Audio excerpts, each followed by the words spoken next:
Ayan, hello, blessed morning everyone. Ayan, welcome my sari-sari store, ang tindahan na walang alak at sigarilyo. So today is June 4 na pala tayo ngayon. Today is Tuesday. Ayan, bukas graduation na ng aking anak.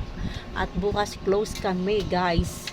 Dahil kami ay pupunta sa graduation ng kanyang grade 12 na pala siya, guys. Graduation na. So, ayan. Today is Tuesday. Yan nga, bumili ako ng itlog kanina, mga kasari. Ayan, tumaas yung itlog natin ngayon kasi nga ang XL nila ngayon is 245 na.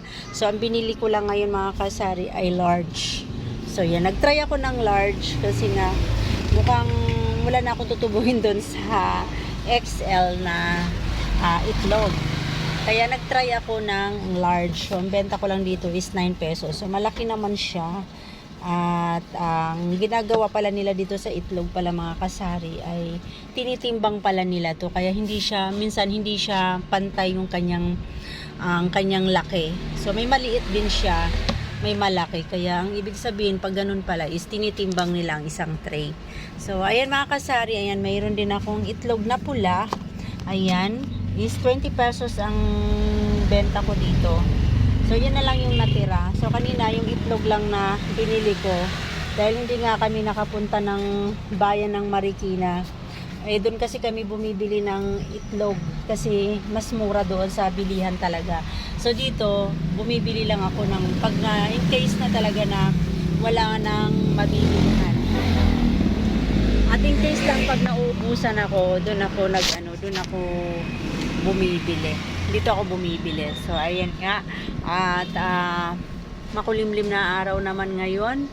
At nawa ay ganito lang siya kainit.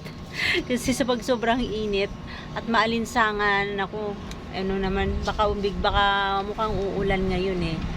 Kasi iba yung kanyang So, ayan mga kasari. Ayan na yung deliver ko ng Lemon Square. So, yun nga, kunting lang tayo. So, yun nga, darating na si Kuya. Ayan na yung Lemon Square ko.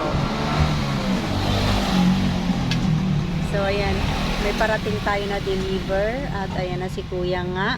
Yung tsaka iniipit assorted out of stock. Uy, bakit walang stock? May dalawang cobra. Walang stock?